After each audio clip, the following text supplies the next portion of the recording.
guys, well today I'm doing a much requested video about when I got Juvederm or filler underneath my eyes, and I definitely will share a few before pictures, but basically any video of mine or picture on Instagram before October, that was when I had it done. Okay, so basically I had mentioned this in a vlog type video. It was my last chit chat plus the Sephora haul video. Because I talked about, you know, the filler down around my chin, and I wasn't sure if I was going to continue to get that because I felt like, you know, once I started getting it, it just kind of made the place next to it get worse. And if you want to see kind of my backstory on that and why I started getting filler to begin with, I'll link that original video below. Basically because I have a lot of acne scars around my chin, so it helps with that. So in October, I was going in for my touch-up of Botox, and I normally get it for my crow's feet here, and some filler. I typically go about, I would say 6 to 7 months. Botox lasts quite a long time on me. I would say I probably start noticing it sometime around 5 to 6 months, it dissipating a little, but then it seems like by the time I make an appointment and go in, it's always around 6 to 7 months. So lucky for me that I don't have to go too often. I think altogether, with all the procedures, you know, Botox and filler, I get them done both at the same time. I believe this past time here just a few weeks ago was my 4th time. I started going June of 2012, so 2 years ago basically. And that's when I made that original video. So this past October I went just for a touch-up, and I guess I didn't mention it because I just didn't think anything of it because I had already done a few videos on it, and I know I've mentioned it to you guys now and then when people have asked me or people say something particular about filler. I'll say, you know, oh, I had it done here or there, you know, it was great or whatever, and I've had people email me. So I guess to me, I just feel like I've talked about it a lot. It's not like I'm trying to keep it a secret, so I just didn't mention it because to me that was just like another follow-up visit, even though I did have it in a new area. So also, besides having it under my eyes, which is the main thing we're talking about today, I did have a little bit right here, just because I'm starting to see basically like makeup settle right here. It was kind of driving me crazy. And he actually put one little spot right here because I have a pretty prominent Cupid's bow, which then makes, you know, an indentation right here. So he just put a tiny little bit. It kind of stung right there, and he said it would. I don't really, he put so little, I don't think I really ever noticed much in that area. So just a little bit more background. Because I have, basically in my mid-20s, I started getting cystic acne. Because I have that and it left, you know, some pretty deep scars, it basically, I have like advanced aging skin because it broke down the collagen in that area. So for instance, everything's gonna fall a little faster on me, or I'm gonna notice it a little more for my age. By the way, I'm 40 if you guys don't know. So, and because I have kind of high prominent cheekbones and they've always been pretty full up until the last couple years, as you know, your skin starts to sag a little bit, it's just putting attention to everything like around my mouth and this area. So that's why I got just a tiny bit right here. Okay, so let's just talk about under the eyes because that was what the majority of you really wanted to know about. If you have any other questions about any other area, definitely leave me a comment below, but I definitely suggest going back and watching that original video because I pretty much tell you about the whole experience and the procedure from start to finish on how, you know, they go about it. So I don't really want to repeat myself a lot here. Yes, my doctor uses Juvederm. I think it's Juvederm XC. That's, from what I gather, I think that's the only one he uses. You do get a numbing cream put on that will sit on your face or wherever you're having the filler for, you know, quite a while. I would say probably 20 minutes, 30 minutes or so. So you will feel a little numb. However, you still do feel each and every needle prick. So you're numb, but you're not completely numb. It's almost like if you've ever had anything else done where maybe they've stuck you with anesthetic or anything like that, you still feel that little pinch of the needle. It's nothing to where you're like flinching each time, you know, at least for me. There are certain areas though that are more sensitive than others, and my doctor said that's normal, and it's normal to be more sensitive on one side of your face than the other. For instance, I'm usually more sensitive I think it's my left side, and that's completely normal too. They give you, one of those little squeezy balls you can squeeze. I tend to notice I sit there and clench my teeth sometimes, but it's not unbearable. I think that's everybody's biggest question. Everybody wants to know, does it hurt? Yes, you feel it a little, but does it hurt? I mean, to me, that's relative. What's your pain tolerance? What do you consider hurt? And those of you that are afraid of needles, you're not necessarily seeing the needle. It's not like he's waving it in front of your face, I say he because my doctor's a he. So let's back up to that real quick. And again, I touched on that in that original video, but I go to a plastic surgeon. That is my preference, going to a plastic surgeon. Everybody and their brother, it seems like, can do Botox these days. That doesn't mean they should be. I prefer a plastic surgeon because they do surgery. They understand the muscles of the face, how they coincide with each other. I just feel like they have a better understanding of the anatomy. I mean, I have an esthetician's license. And I had to take a state board and know every single muscle, and everything in the face. Does that mean I feel like I know how to do Botox and filler? Absolutely not, So that's just what I'm getting at about do your research. Find a really reputable person, or definitely word of mouth if you know someone. I happen to go to a pretty prominent plastic surgeon in my area. They're like one of the biggest in the area. This may be a little all over the place as I think of things.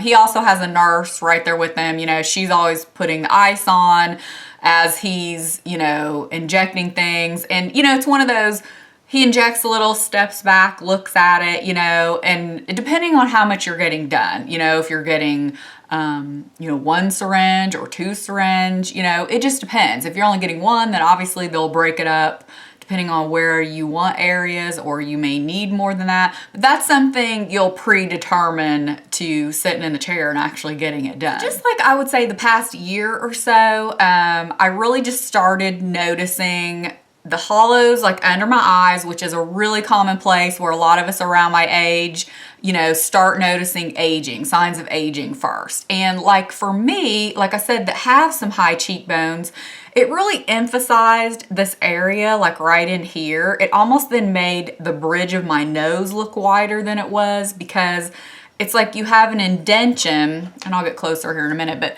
it's like you have an indention here, and then this is thick. And then it makes it almost look like you have like a little mask or something. And like I said, it's very obvious in a lot of my videos, but it was really hard to deal with sometimes, because it made like, no matter how much concealer you put on, it was like that wasn't enough. You look like you had dark circles. And I'm not someone who has dark circles. They may get reddish blue once in a while from allergies a little bit, but I don't hereditary, have dark circles. That's not something I deal with normally. One thing to say real quick, if you are thinking about getting this done, I advise don't look at videos on YouTube about it like I did, because anything you look at, the Botox videos don't make me squeamish or anything, but looking at filler videos, especially in the lips, that is probably why I've chickened out and not gotten any in my lips, because when you see it, it takes you back a little bit, at least for me. I've seen it done under the eyes, and it seriously gave me pause, like, do I want to do this? So I advise, if you're thinking about getting this done, don't look at that stuff, because when you're in the chair getting it done, my mind didn't automatically go to those videos, thankfully, but yet you kind of have an idea of what's being done, but it's not like you're necessarily picturing it, if that makes sense. But at the same time, from watching those videos, it made me hesitate about doing it. And so I just wish I would have probably never seen them, because then I really didn't know what I was getting into, if that makes sense. Just a little disclaimer about there, especially if you're squeamish or anything. It's a little crazy watching. So I'm gonna insert a picture here, and I'm looking on my phone so I know what I'm talking about. This was just a picture I took of me. I think it was to show the makeup one day, but I just wanted to show you, it's a good before picture, especially at the angle. You can really see in the tear trough kind of area there that really, it's like a ledge, it almost looks like, you can really see what I'm talking about as far as it looking poofy out. below that and then it making the bridge of my nose look wider, because I don't have, I wouldn't say, you know, especially between my eyes, I don't feel like I have a really wide nose. I was just really starting to notice it there. See, I think that's like a really good picture. So then this next one is me actually sitting in the waiting room of the doctor's office. So of course it's those really unflattering fluorescent lighting coming down from above, which, you know, it doesn't look good on anybody. I didn't have much makeup on since I knew I was getting filler, because when they wipe off the numbing cream, it just wipes off your makeup anyway. So there's really no sense in, you know, wearing much makeup that day. So you can really see, especially on my right eye, it looks really dark there. So that was something, you know, I just wanted to fix. So as far as bruising or anything like that, I actually did bruise. I kind of bruise easily. I did take some pictures of me bruising, but then thought better of it and deleted them, because that's not a picture. When you have bruising around your eye and you're a female, people could maybe get the wrong idea if somehow they ever saw that. You know, I don't want them thinking my husband's giving me a black eye or something, which you can kind of tell it's an incision, not incision, but like it's a pinpoint kind of bruise that comes off of that. You know, it's not like from an accident or anything. You can kind of tell the difference, but I did have bruising on this eye quite a bit. It was pretty easy to cover up and still until it started getting better and changing. Those of you familiar with the bruise, you know, they'll be blackish blue at first, maybe a little red. When it starts getting that greenish yellow, it is hard to conceal. And I'm very good at, you know, color correcting, having a background in that. I have an arsenal of different pigments and things I can work with. And then when I went in for my 1 week checkup, she actually said I did a really good job at covering it up, but it was just getting to that point where it was hard to cover the green and yellow. But before that, I had no problem covering it up. Matter of fact, I'm pretty sure there was a few videos I may have even made when I had a bruise under mine. You probably wouldn't even be able to tell. Something to think about maybe so you don't possibly bruise is stop taking any, now of course if it's actual medication you need, then you need to take that, blood thinners or anything. But like if you're taking vitamin E or omegas or anything like that, that will thin your blood a little and you might be more prone to bruising. You know, I always forget about those things. So of course I hadn't stopped taking them. You know, don't take Advil or anything like that right before, because you may bruise. But under your eyes, and especially for me, most of us have tiny little capillaries. Well, if they hit one of those, guess what? You're gonna bruise. I bruised right away, like one right here, and you could tell he was not happy, you know, because they're perfectionists being a plastic surgeon. But that just happens sometimes. Of course, they ice it right away. They even ice it before, but sometimes those things just happen. So I'm gonna actually zoom in because I don't really have any after pictures of me, but I mean, you know, like I said, any videos or pictures of you've seen me since then, this is what it looks like. And keep in mind now, this is since October. So this is 8 months later, and I think my results still look good. I don't think I need any touch-ups. Okay, so today I'm actually having a little bit of a sinus issue, and I feel like my eyes are slightly more puffy than normal, so you're gonna see these little fine lines that I have right here. But you can see where they fill, you know, this area right here. I mean, I do have a slight little bit of a, you'd want to call it a ledge possibly, but you can see comparing, you do not see that mask looking like what I was saying, you know, that looks like you have something here where your skin is poofed up right here. So to me, and it looks like, see, I think the bridge of my nose looks smaller because of that. Trying to stay in frame here a little bit. So to me, I am extremely pleased with the results. I mean, I have, you know, a little bit of discoloration here, but that's just because, you know, I'm suffering with some sinus and allergies issues. You can see how red my eyes are. That doesn't have anything to do with the filler. I mean, and it's not like anything you can really feel in, you know, your skin either. At least I can't. So anyway, I'm extremely happy with it. I would definitely get it again. It is probably one of the best things that I have ever gotten done. One thing to consider with filler, and especially if you don't bruise, but regardless if you do or not, it's immediate. You see immediate results.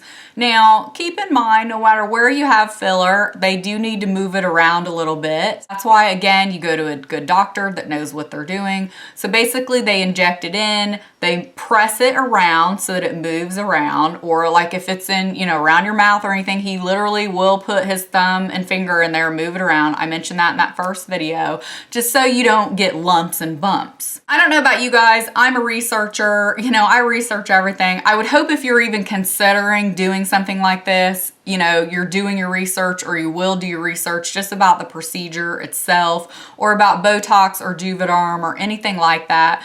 Juvederm is a hyaluronic acid based filler. We produce that naturally in our body. That's why most people don't have a reaction or any problem to it. It does have some fillers with it to keep it suspended in our skin, or your body would just absorb it. But if you're considering doing this, I highly recommend this. I'm not telling anyone, you know, to go get something done, but if it's something you've considered, but maybe you were scared, you know, to me, it was nothing to be scared about, especially if you have a very reputable doctor that knows what they're doing. As far as price, it's really going to depend on your area. You pay by the syringe is how they use Juvederm, whether you use it all or not. You pay by the syringe. Sometimes Allergan, which is the manufacturer of Botox and Juvederm, they offer specials. Like I said before, I'm in the Brilliant Distinctions program. My doctor has that program where then I get points off, which equals money off every time I get something done. So depending on what you get, like how many units of Botox, there's a certain amount of points. One vial, you know, of Juvederm, there's so many points, and then I'll print out a coupon and take it with me the next time. So that's really cool. So maybe look for a doctor in your area that does the Brilliant Distinctions. Again, that's through Allergan, the manufacturer of it. I don't feel like I have a whole lot more to say, just because I kind of covered more in depth about procedures and how they work in that original video. I think mainly you guys just wanted to see the before and after. Like I said, you can look back at videos. I have the pictures here to show you. You can see, you know, what I'm dealing with now. And like I said, for me, 8 months later, I still haven't had a touch-up. And then once I do have to have touch-ups, it'll just be a little bit, you know, it's never going to be as much as that initial going in. And everybody's going to be different depending on how much you need, depending on, you know, what you're trying to correct. If I've forgotten to answer anything, I'll try to put some notes below. With these kind of things, I feel like I just kind of go off the cuff and try to remember and talk about what, you know, as I'm thinking of it, but then again, I might forget things. So if I haven't answered anything specific that you were looking for, definitely leave me a comment below and I'll be sure to answer it. If you don't feel, you know, comfortable leaving a comment, you can always email me and I get back to you that way. I hope you guys found this helpful, and thank you so much for watching. We'll see you next time. Bye.